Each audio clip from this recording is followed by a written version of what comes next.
Surat cyber crime પોલીસે આંતરરાષ્ટ્રીય cyber fraud ગેંગના એક સભ્યને ઝડપી પાડ્યો છે. લીંબાયત વિસ્તારના મકાનમાંથી ભાવેશ શિંદેની ધરપકડ કરી છે, જ્યારે બે સાથીઓ ફરાર છે.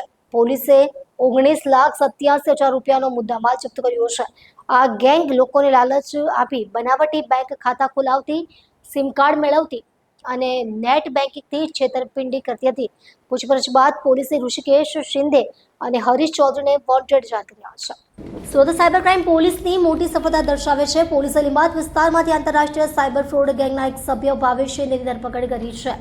આ ગેંગ લોકોના પૈસા બેંક એકાઉન્ટમાંથી ઉડાવતી હતી. પોલીસે ₹19,87,000નો મુદ્દામાલ જપ્ત કર્યો છે, જેમાં ₹18,50,000 રોકડાનો સમાવેશ થાય છે. આરોપીના બે સાથી ઋષિકેશ શિંદે અને હરીશ ચૌધરી ફરાર છે અને તેમને વોન્ટેડ જાહેર કરવામાં આવ્યા છે. ગેંગ લોકોને લાલચ આપીને બેંક એકાઉન્ટ ખોલાવતી, તેની કીટ અને સિમ કાર્ડ મેળવી લેતી અને વિદેશમાં બેઠેલા સાયબર ક્રિમિનલ્સને સપ્લાય કરતી. ત્યારબાદ નેટ બેન્કિંગનો દુરુપયોગ કરી પૈસા ટ્રાન્સફર કરી એટીએમ દ્વારા ઉપાડી લેવામાં આવતા હતા. પોલીસ હવે આરોપીની રિમાન્ડ મેળવવાની તજવીજ કરી रही है.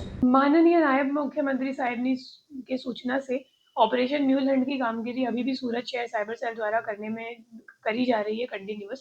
और उसी कामगिरी के दरमियान हमें एक बात में मिली कि एक गैंग है सूरत में जो महाराष्ट्र से डमी बैंक अकाउंट्स लेकर उसमें साइबर फ्रॉड के पैसे लोड कर कर उसको विड्रॉ करने का काम वो लोग सूरत से करते हैं। तो इस बातमी के आधारे हमने परसों एक रेड की। उस रेड में हमने एक आरोपी को धरपकड़ किया है, जिसका नाम है भावेश शिंदे।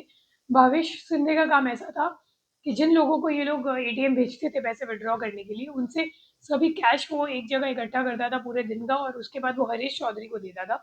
हरीश चौधरी के घर में जब हमने रेड की तो हमें उसके घर से 18.5 लाख रुपए कैश मिले हैं, 40 सिम कार्ड मिली है, 35 बैंक अकाउंट की डिटेल्स मिली है। उस जब 35 अकाउंट्स की डिटेल हमने बैंक एनसीआरबी पोर्टल पे देखी तो उसके सामने 56 फरियाद दाखिल है एनसीआरबी पे, और टोटल 47 करोड़ 44 लाख के फ्रॉड इन सभी कंप्लेंट्स में सामने आए हैं।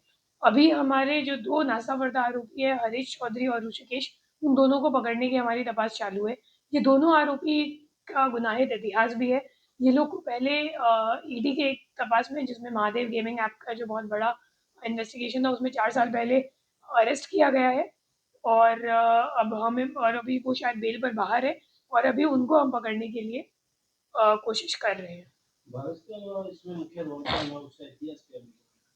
भावेश का कोई इतिहास नहीं है, लेकिन भावेश हरीश और ऋषिकेश के लिए काम करता है।